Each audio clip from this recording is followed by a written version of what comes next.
Hello, everyone.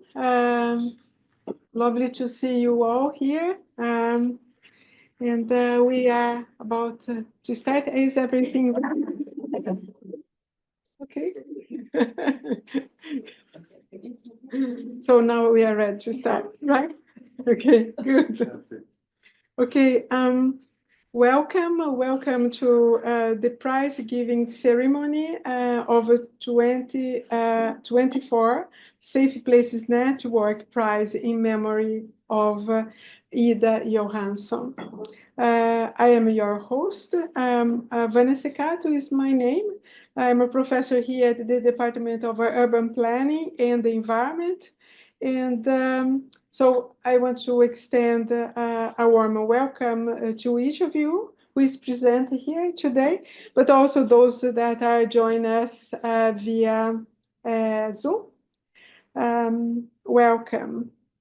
We are here today to celebrate the achievement of 4 young people who won the prize given by KTH, the Safe Places Network. The prize is part of the activities of the network, which has as its main goal to improve knowledge about safety and situational crime prevention among researchers and practitioners. So this prize ceremony is going to be divided in 3 parts. So we are going to start now with an introduction, then we have the prize giving, and followed by the presentations. And we have about, probably it will be 1 hour long. But before we start, I would like to also introduce you to important people that will be with me. First will be Maria Håkansson, who is the head of the Department of Urban Planning and Environment at the School of Architecture and Built Environment, who will formally welcome you to KTH and at this ceremony. Welcome, Maria. Thank you, Vanya. So I will not tell you everything about KTH because that will be too boring and this Friday afternoon, because we have more important things at the moment.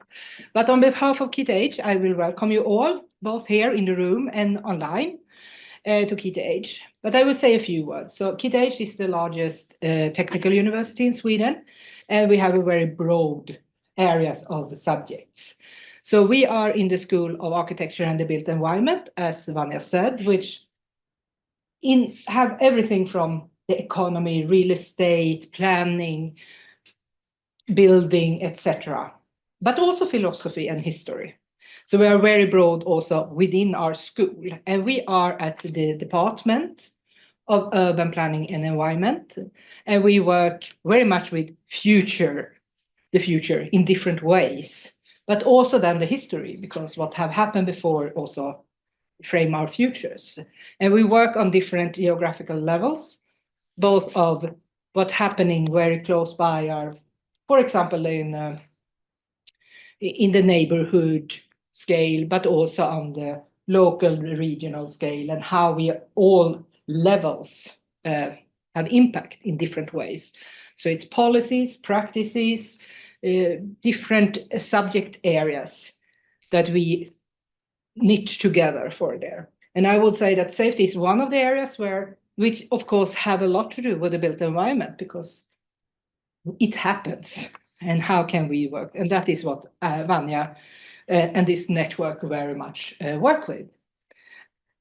So this is one important part of what we do.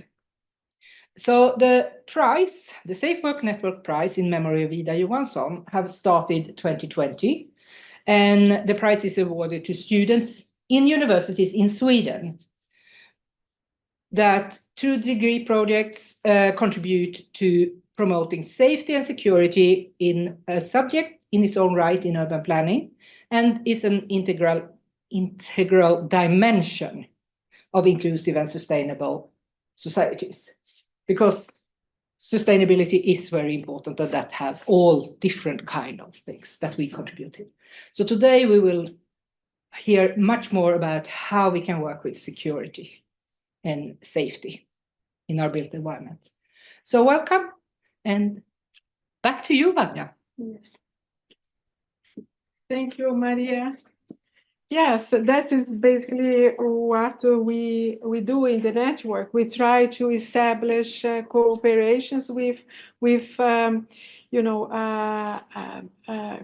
society, different types of actors, and our students are basically one integral part of this network. So it is lovely to see you all here taking part of this activity that is an important one for our network. So Safe Places Network, in memory of Ida Johansson, is awarded almost yearly to students or to students that develop research that focus on the relationship between the physical and social environment and safety in relation to the situational based perspective. So what is that? We could think in terms a number of questions that is relevant. For instance, how can the environment be planned to prevent crime and increase safety in public environments?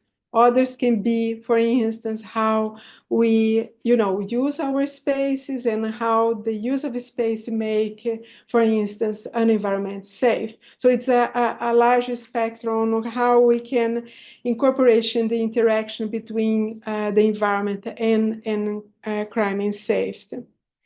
The criteria for assessment of these studies are 5. One is obviously that it has to, fit in the types of content that we are expecting.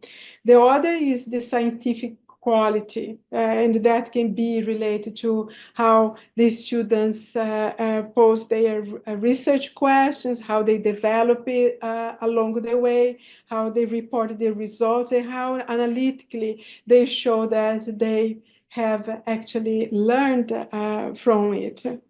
The utility and also the social relevance of the topic is important. One crucial part of this, prize has to do with city users. So it's not only about,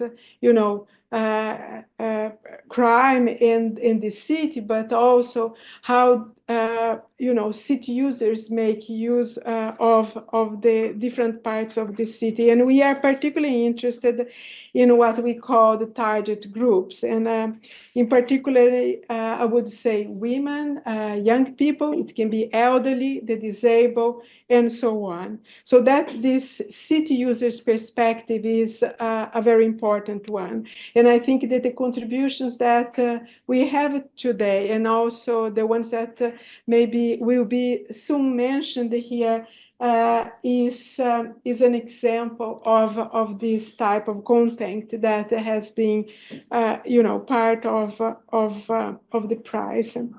This year, we have a contribution of 2023 studies that have been submitted, and also from 2024. In total, we had 14 contributions, and I think for more than, if I calculate right, 5 or 6 different universities in Sweden, as you see here in this slide. So I would like to thank all the ones that took time to, to contribute to the prize, to submit their thesis. Some of them were the advisors. So thank you, the nominators. But in particular, the jury, I would say, who did actually the heavy lift of reading all these 14 contributions and choose the winners. So, and as you see here, they are from the jury from 2024. They are from 5 different universities here in Sweden, and did an excellent job in singling out the ones that were the best fit according to the criteria we just mentioned. So now I would like to talk a little bit more about the prize in itself and the focus of the prize in memory of Ida. So Safe Places Network, it was and the prize was created in memory of Ida Johansson, who was an amazing young woman. And to talk about her, I would like to introduce you to Christer Olsson, who is also a representative of our prize committee, and will say a couple of words about Ida. Welcome, Christer.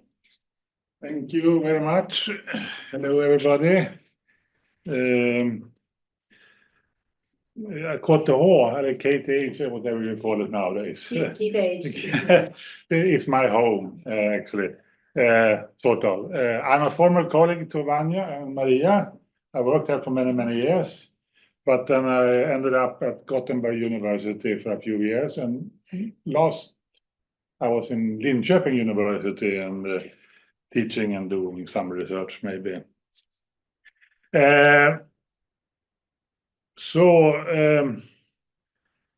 But now I'm retired, sort of. We don't have to go into what that means. Anyway, I'm not employed at a university anymore. Well, this is not very important. The important thing is that I am Ida's uncle. Her mother is my sister, and that is, of course, the main reason why I'm here today. It's almost 10 years ago that we lost her in a terrible, whatever you call it. And Ida, as Vanja said, was an amazing person, and she was very committed to fighting violence and promoting justice and equality from a very early age. When she was young,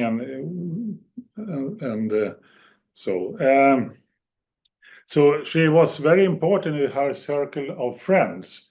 It was and very much appreciated by her classmates of the social work program at university. And especially, you could say that her ability to see and emphasize with people fueled her strong desire to make a difference in this world.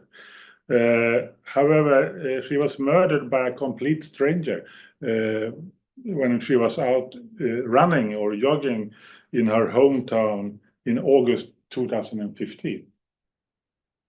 Just a few days before her 22nd birthday. And I'm quite sure that Ida, in a sense, would be very proud to be involved in this kind of activity or this prize and the topic and the theme that you all been working with. So that a little bit about Ida. Now I don't know what is going to happen. What is the next step? The next step is to hand out the prizes. Exactly. The second. Now we move towards the second part of the prize ceremony, and that is basically the prize giving. And I think you should start motivating the winner, and then we move towards the second and the third places. So I will read the motivation for the. Exactly. So we start with number 1, and then number 2, and number 3. Exactly. And who is number 1? That's you. Okay, great. And you have written something called "Shaping and Being Shaped by the City." Perhaps you could approach also. Yes, do that. So I will read. Please, yeah. I will read the motivation by the jury. It goes like this. The author addresses an important and always relevant topic, yet one that often receives limited public attention. With a broad and interdisciplinary approach, the author explores young women's experiences of the city, examining both barriers and enablers to their mobility in the urban environment. The study's methodology is innovative and especially tailored to the purpose and target group, as the author spends time with participants, moving with them to better understand their experiences of the city. The paper is well written and clearly follows a scientific structure. The findings reveal nuances in young people's use of public space, their choice of locations, the need for personal space, and how safety, though not always explicitly stated, is a constant consideration in young women's urban daily lives. Do you recognize that? Mhm. Yes. Great. Okay. So it's a great pleasure to give the certificate for you, and I just want to say big congratulations. Thank you. It's a great pleasure to receive. Maybe you should give them.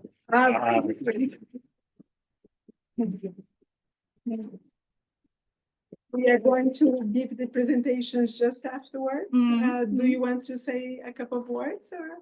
Well, thanks for the motivation and the kind words in general.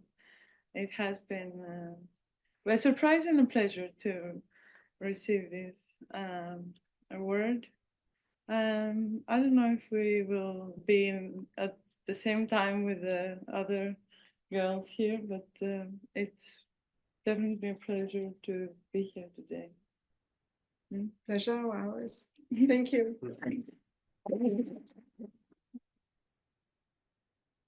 Now we move to Number 2. Yes. Should I read it in Swedish or English? It's up to you. Up to me? Yes. Oh my God, I But can't if you choose. have it in English, or if you need to translate, read it in Swedish. No, I have it in English. We take it in English. We can practice our Swedish too. Yeah, Okay. you need that. Okay, we take it in Swedish. And This Hanna. Yeah. Yes, please. Come to the front. And then I go to Swedish and I read a motivation. You're the only author. Yes. Yes, okay, because it starts with författarna, Oh. which means more than one. But anyway. Författaren har genomfört en processutvärdering av framväxten av en ny enhet. Rådet för trygghet, säkerhet och folkhälsa i en landsbygdskommun, Sölvesborg. Nu är det nog fel. That's second prize. Which one is the one? Is that the- That is not first. That's not my fault. Okay. I do apologize anyway. So then I will read. This is okay. Apologies. Yes. It happens. Anyway, detta arbete tar direkt upp den viktiga frågan om upplevd trygghet i miljonprogramsområden, som har stor påverkan på invånarnas välbefinnande och livskvalitet. Hennes forskning visar hur både fysiska och sociala miljöfaktorer formar individers känsla av trygghet. Genom att fokusera på situationell brottsprevention och implementera effektiva trygghetsåtgärder har hon utvecklat målinriktade strategier som är särskilt hjälpsamma för sårbara grupper, såsom kvinnor. Hennes metod återspeglar lokala behov genom att utforma offentliga rum som förbättrar tryggheten och skapar en inkluderande samhällsmiljö. Så, nu känner du igen dig? Ja, bra. Okej. Yes. Congratulations.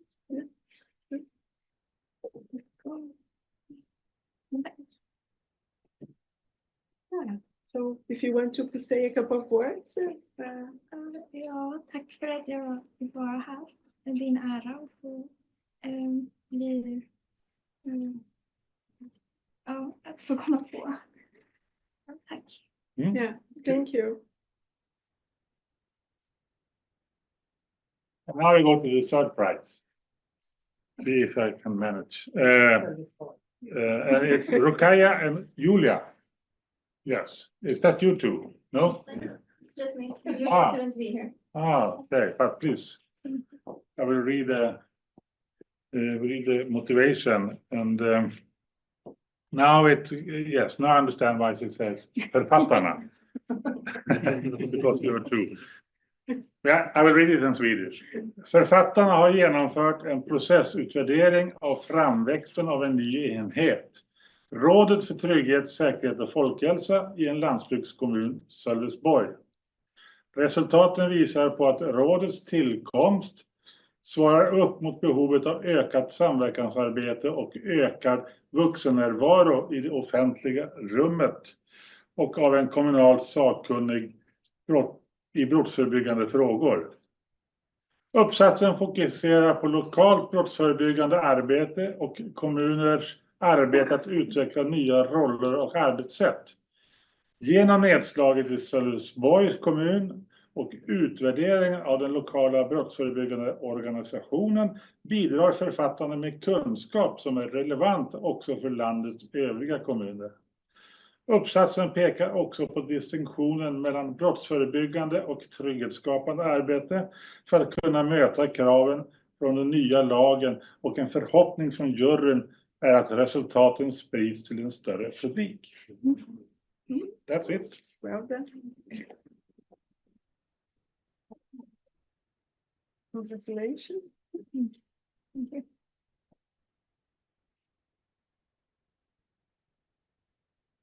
We are going to make the presentations afterwards, but if you want to say a couple of words now.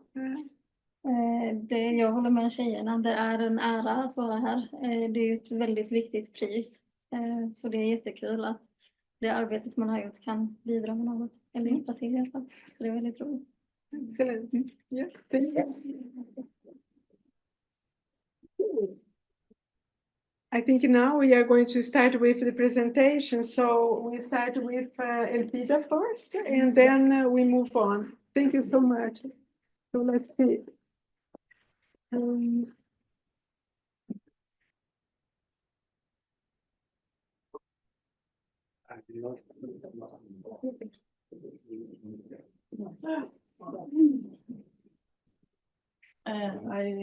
click. Yes, that. Okay. Yeah. Perfect. Okay. Hello again.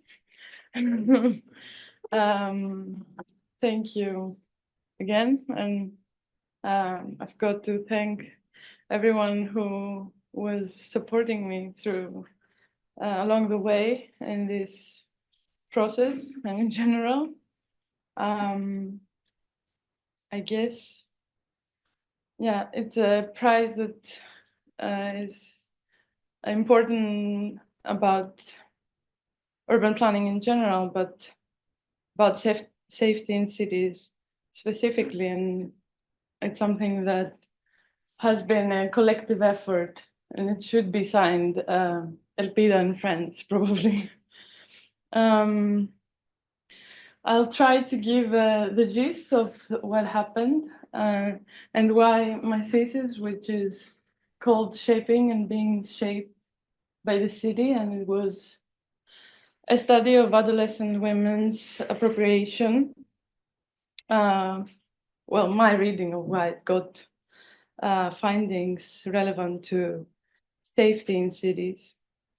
The scope of the study was to identify, as you mentioned, barriers and enablers or facilitators to their spatial appropriation, mostly in public space. And for this presentation, I will have on the side some running quotes from the interviews I did that are relevant to perceptions of safety. So I spoke to women aged from 13 to 18-year-olds, and in many of their answers, even if they were not about places they would avoid, you could see that it was very relevant for them who was there with them, the group of friends, or who was around in terms of crowd, in scale wise, but also if they were teenagers they could identify with, or a family. It made them feel comfortable. My theoretical lens was based on the idea that public space is there for the making and claiming to be public, and it's not public just because we call it. The modes of appropriation, such as voice, sociability, and other interactions that help us, or through which we appropriate and dominate spaces through our presence, but also the matter of identity and how identity is rapidly shaped during adolescence and this phase of life, which is characterized by rapid development. Now, in the literature, there's a bit of a dichotomy on whether we can talk about the spatial identity as distinct as we can talk about personal or social identity. For example, I could be identifying as a girl personally, and then as a teenage girl socially, but it's a bit blurry if it's equally important that I identify as a teenage girl living in Stockholm and studying or working at KTH. Now, I tried to tackle this or overcome this by talking about spatial aspects of identity, and I think it will be more clear soon. My study was an attempt to answer to urges of environmental psychology to shift the focus of research from places and what's there to their meanings and interpretations, focusing less on where and more on why or how, thus the process of appropriation. And the aim behind the purpose is to better understand how we can plan places where girls skate, for example. Instead of spaces, we paint pink and call skate parks for girls. And in this quote, it's actually a narration. 3 girls were explaining how during nighttime they were sitting on public steps, and the only surrounding crowd was a group of boys. And they explained how they got scared when this group of boys approached them. And we told them we're too young for them, which to me would signal either that they felt scared or that if you pursue this interaction, maybe you will be in trouble. But they will go on to say quite nicely how they got scared just in the probability of something happening, something bad happening, and how they ended the narration by saying it's good that we had each other. So they made clear afterwards that if they were alone in this situation, they would not have used the space like that. And probably because of the familiar group of friends, they were able to expand their appropriatable territories. Now, I'll go back, sorry, I skipped something. In retrospect, and after having finished this thesis, my understanding of social, not place, spatial, let's say, and personal identities would be conceptualized as the Venn diagram here as 3 connected rooms, much like thought, emotion, and behavior are connected and affect each other. And we can come back to this one, but yes. Now, the qualitative aspect of the study, I did interviews, semi-structured interviews, and more specifically, walk-along interviews, which means I walked and while talking with my interviewees. And the methodology was split in two versions. First, I did guided walking interviews where in public spaces, in real time as field work, we would stop groups of girls fitting the criteria and asking them to participate in a guided walk with predetermined stops, approximately 15 to 20 minutes each. And then when this process reached, when the data reached saturation, I started the go-along interviews, which were with a pre-selected group of 3 friends recruited through their tennis club. And in this instance, instead of them following a predetermined walk I designed, I was asking them basically to invite me to their hangout meetings, let's say. So I would go where they would go when they hang out, and we met twice and spent 2 hours per walk. Now, the common thread in the two methodological versions was the testing of some participatory tools or elements. One was a printed emotions wheel that all participants had in order to correlate emotions to their narrations or what was happening where we were.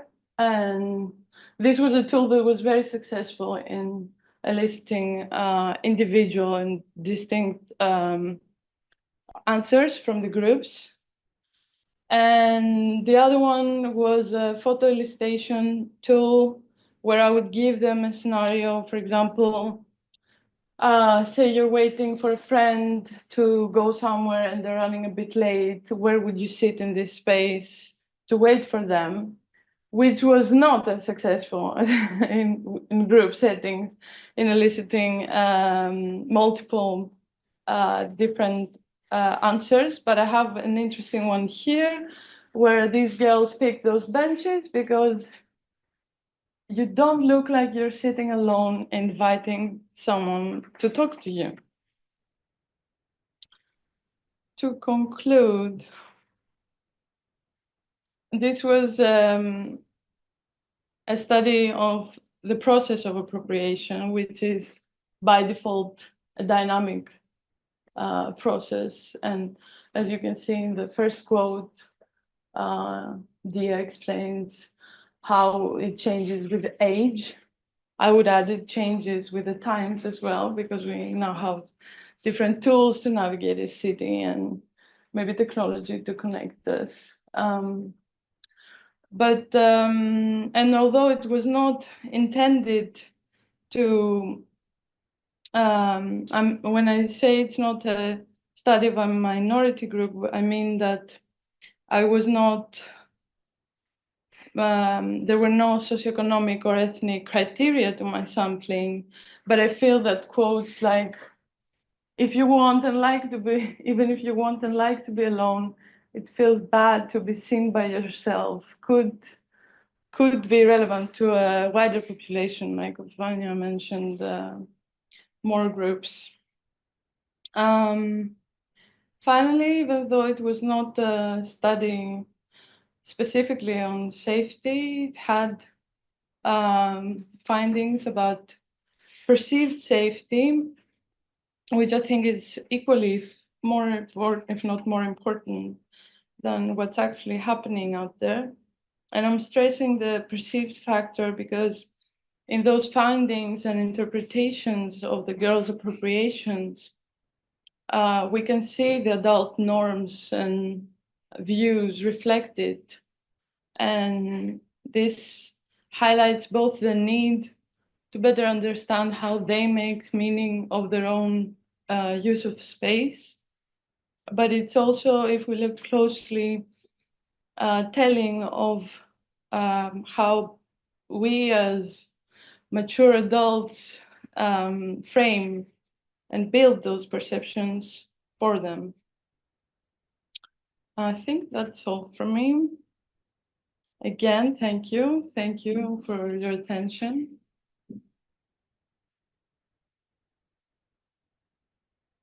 It's really great to listen to you again. That this is the second time, at least. I think it's a really wonderful study because it, of course, depicts a group that we haven't seen a lot in our studies here at KGH, but also elsewhere.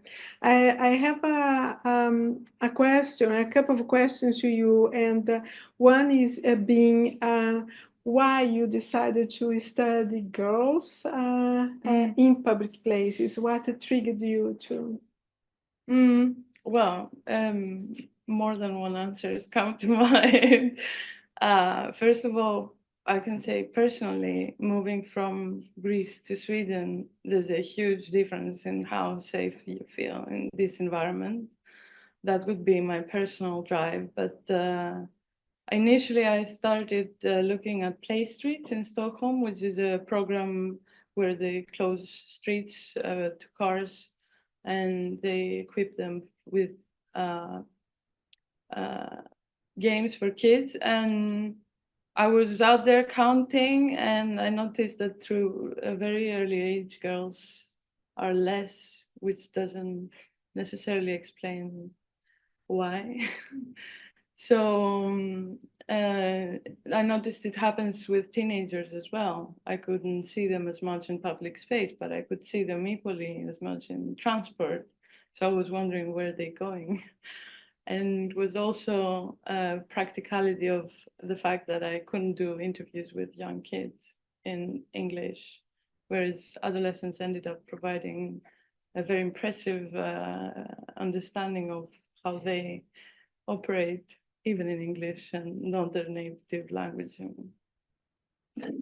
Yeah, right. And you have been in a number of places with these young girls. I mean, how could you describe the kinds of places, and how did they describe those places? Of course, it was some of the parts that you already presented here, but if you focus more on the typical places that young teenagers would hang around, what would they be? I think we had many mentions about nature, but as today it was always relevant, or underlining their choices. The factor of safety was always there, even if they were not consciously explaining that. It was always there. There are many descriptions. Nature was an important part. Crowd was an important part. And their personal rooms were also very often mentioned because they were not, yes, them meeting in their rooms and each other's places because of the safety, again, they provide, in contrast to public space, maybe. Near the final question, not the you use the walk along as a method, and also some, I think, semi-structured interviews. How that work out? Well, not as I had planned. Let's start with that. I think I had the plan initially, but with time I realized I was running out of questions. So then it was more like trying to get them to, when I'm talking about the extended version of the go-alongs, it was more about trying to not being judgmental and ask about like to expand on things they've already mentioned, narrations about who or where they go, who they go with, how they make those choices. And I think, yeah, they were definitely comfortable. So it was a bit like hanging out with them, but I had an agenda, I guess. Yeah, and they knew that at any point they could retract something. So that also helped them, I think, feel more comfortable. I don't know, does that answer the question? Yes, sure. Yes. Thank you so much for Thank your you. answers, and again, congratulations for Thank you. your great work. Thank you. So now I would like to ask Hannah to join us and present her work. Thank you.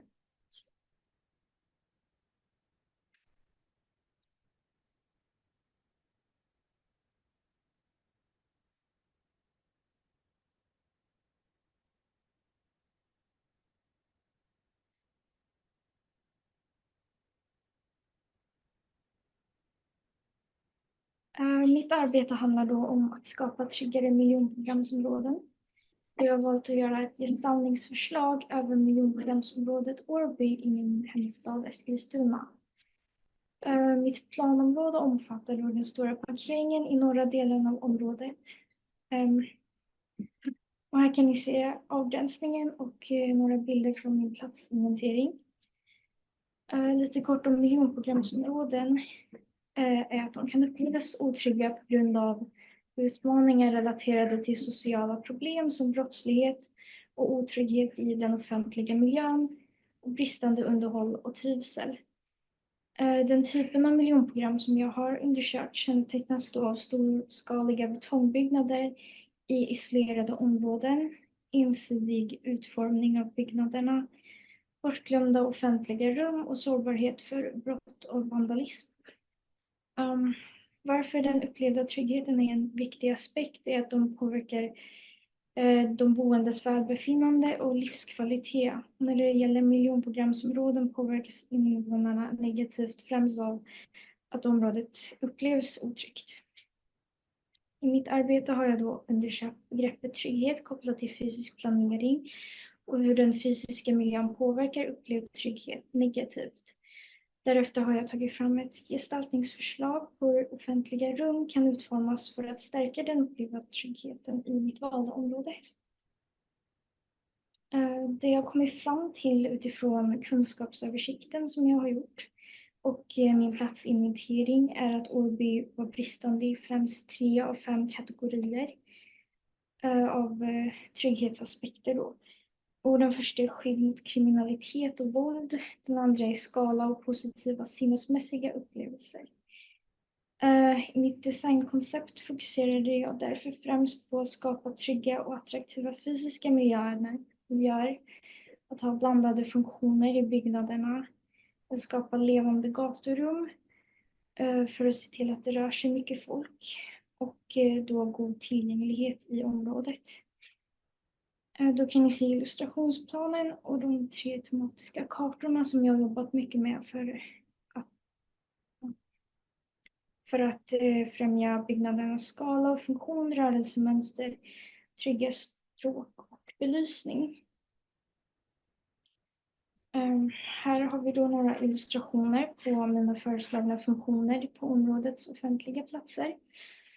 Då är det först ett mobilitetshus som visar cykeluthyrning och verkstad i bottenplanen för att främja rörelse runt om den större byggnaden. Så vi mötesplats i form av en sittgrupp med en pergola där man kan träffas. Och sen ett slags konstverk som också kan fungera som lek för barn. Och så har vi en cykelparkering i de befintliga tomma utrymmena i de redan befintliga byggnaderna som i nuläget skyms av buskage och är obelysta, vilket gör att de upplevs särskilt otrygga. Det jag kommit fram till med mitt arbete är att människans uppfattning av sin omgivning är baserad på sinnen och tidigare erfarenheter. Och att olika trygghetsaspekter samspelar för att skapa bättre förutsättningar för att känna sig trygg i offentliga rum. Och slutligen att dessa offentliga rum kan utformas efter den mänskliga skalan, levande gaturum och god belysning för att stärka den upplevda tryggheten i miljonprogramsområden. Tack för mig.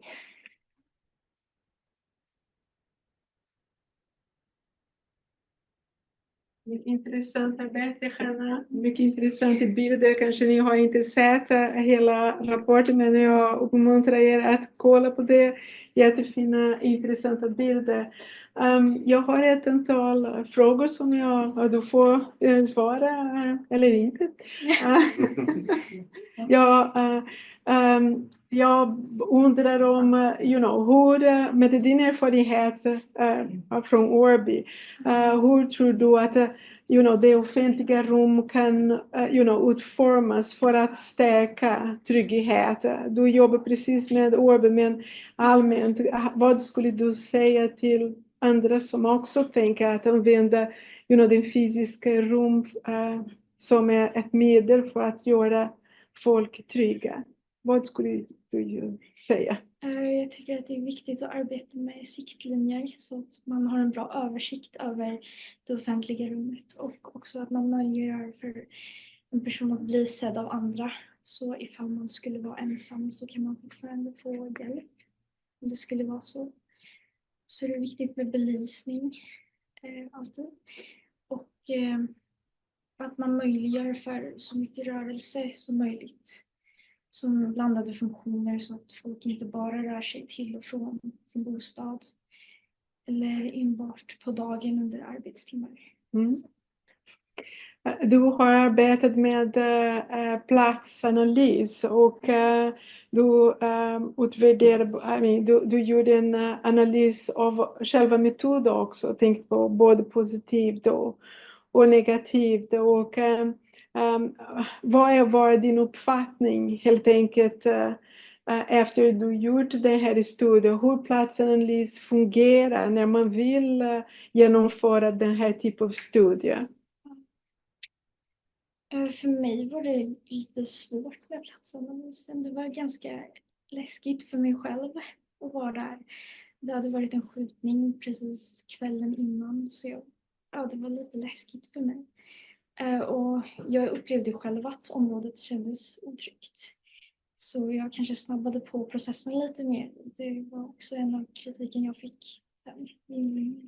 Jag förstår. Och varför valde just ett miljonprogramområde?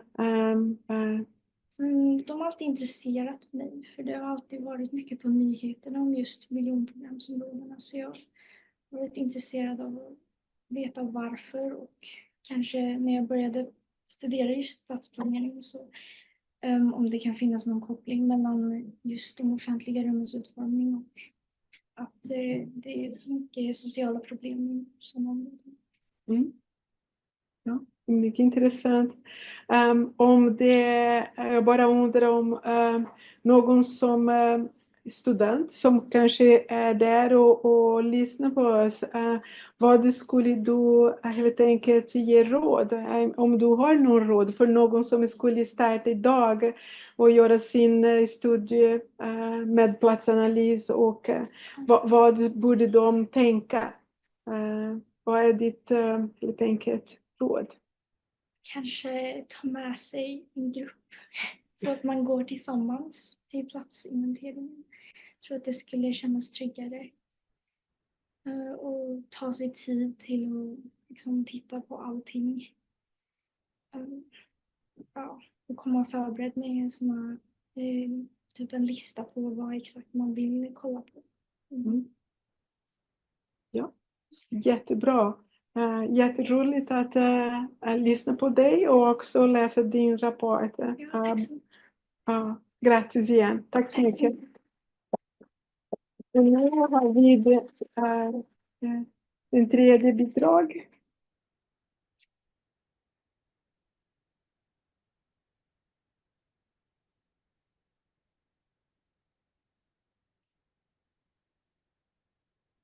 Ja, hej allihopa. Jag heter Rukaja då och tog min examen i kriminologi vid universitetet i Växjö i januari i år. Jag skrev den här kandidatuppsatsen tillsammans med Julia som tyvärr inte kunde vara här med oss idag. Jag och Julia fick möjligheten att göra den här processutvärderingen genom att Sölvesborgs kommun kontaktade universitetet och ville ha en utvärdering av deras enhet för brottsförebyggande arbete som går vid namnet Rådet för trygghet, säkerhet och folkhälsa, också kallat TSF-rådet. Så den här processutvärderingen genomfördes under hösten 2023 på uppdrag av Sölvesborg då. Och vi valde att ingå i det här projektet och ha det som grund för vår kandidatuppsats. Och för oss så blev det en möjlighet att undersöka ett redan funnit intresse i brottsförebyggande arbete på lokal nivå. Och dessutom få ökad kunskap för landsbygdskriminologi som inte varit lika mycket på tapeten inom brottsförebyggande arbete. Lokalt brottsförebyggande arbete har de senaste decennierna fått en allt mer central roll i kriminalpolitiken. Särskilt från och med 2023 då lagen om kommunens ansvar för brottsförebyggande arbete stadgades. Och också med tanke på att det faktiskt råder en kunskapslucka i Sverige gällande utvärderingar av lokalt brottsförebyggande arbete. Genom att göra den här processutvärderingen så ville vi förstå hur TSF-rådets framväxt blev aktuellt i kommunen. Hur samverkansarbetet blev en viktig grund i detta och vilka krav och förväntningar som fanns både internt och externt i rådet. Och också då att vi ville förstå hur enheten påverkades av att Sölvesborg är en landsbygdskommun. Genom att göra den här processutvärderingen så kunde vi få svar på hur brottsförebyggande åtgärder har genomförts, om syftet med dem har uppfyllts och vad som ytterligare krävs för att utveckla dem. Vi valde att göra detta genom intervjuer med de som arbetar i enheten, politiker som har varit med och tagit fram enheten från tanke till etablering. Och också andra externa aktörer som kan ha en betydande roll för den här enheten. Och det kompletterades då med en analys av kommunala dokument för att få en djupare förståelse för underliggande krafter, drivkrafter bakom enheten.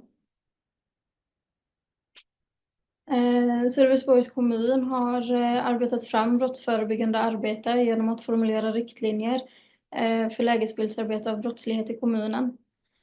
Samt utveckling av trygghetsvärdar och samverkansarbete. Intervjuerna som vi gjorde visade att både anställda inom TSF-rådet och olika samverkansaktörer har en uppfattning om att ökad vuxennärvaro i det offentliga rummet är ett sätt att implementera brottsförebyggande arbete i praktiken. Varför kommunen då valde att tillsätta trygghetsvärdar. Och att kommunen är en landsbygdskommun och att alla känner alla beskrevs som en förutsättning för ett förbättrat samverkansarbete. Det framkom en övertygelse i utvärderingen att samverkan och förstärkt kommunikation behövdes för att brottsförebyggande och trygghetsskapande arbete ska fungera. Att rådet också involverade medborgare i dialoger ansågs vara brottsförebyggande och trygghetsskapande genom att lyssna till deras behov. Det här mynnade då ut i en rekommendation om att det framöver behöver föras en diskussion i rådet och i kommunen kring vad trygghetsskapande respektive brottsförebyggande insatser i praktiken är, eftersom dessa begrepp ofta går in i varandra. Och begreppet brottsförebyggande arbete är fortfarande svårt att avgränsa. Och tenderar också ibland att syfta på brottsbekämpande insatser. Och de dokument som finns från Brottsförebyggande rådet som är till för att stötta upp kommuner är inte heller enkla att applicera eftersom de bland annat förutsätter att kommuner kan genomföra en komplex analys av orsakerna bakom brottslighet. Och det kan därför tänkas finnas en ovisshet kring hur det brottsförebyggande arbetet kommer att se ut idag och längre fram. Och det blir då ännu mer intressant i en landsbygdskommun då, som oftare har sämre förutsättningar i form av färre resurser jämfört med större kommuner. Slutligen då så uppmärksammade den här processutvärderingen ett behov för kommuner att diskutera distinktionen mellan brottsförebyggande och trygghetsskapande arbete för att kunna möta kraven från den nya lagen. Och också att fler processutvärderingar behöver göras i landet för att långsiktigt kunna skapa förutsättningar för ett kunskapsbaserat brottsförebyggande arbete. Tack.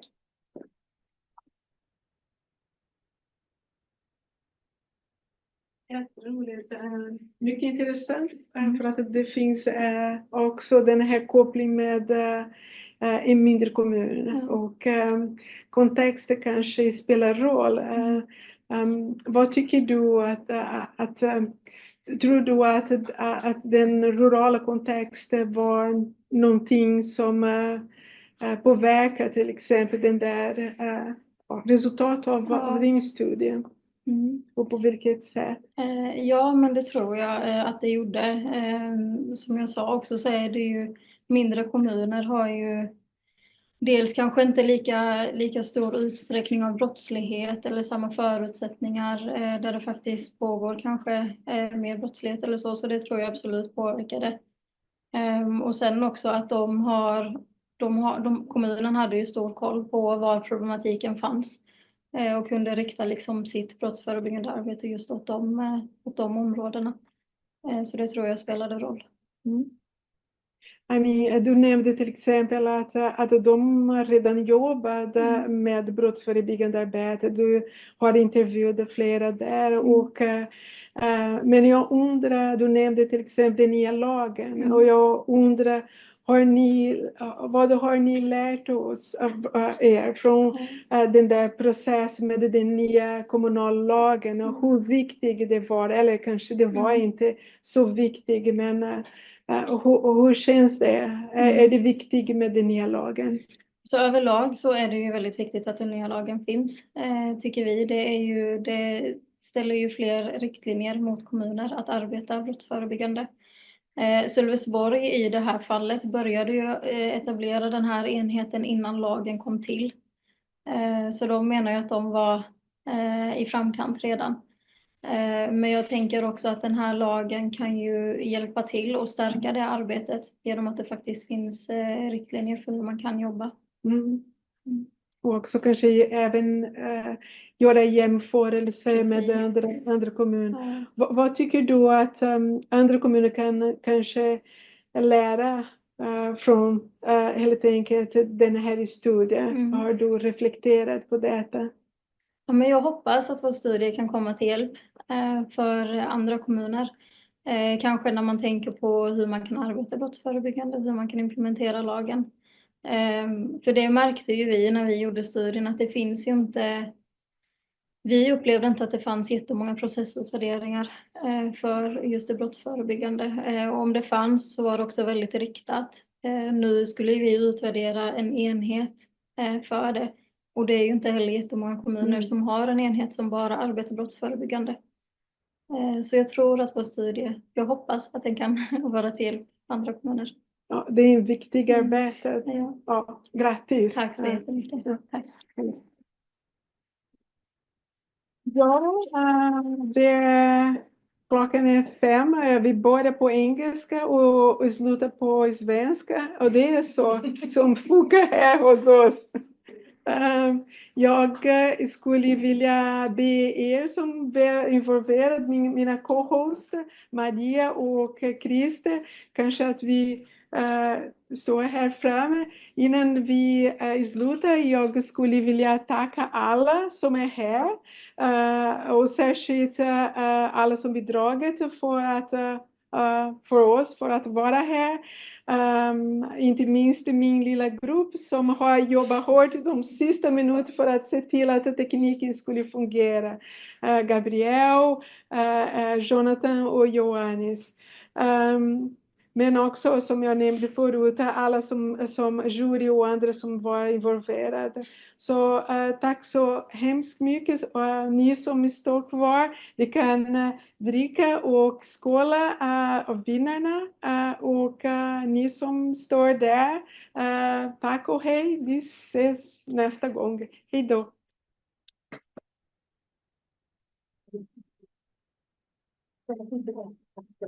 Ja, jag förstår.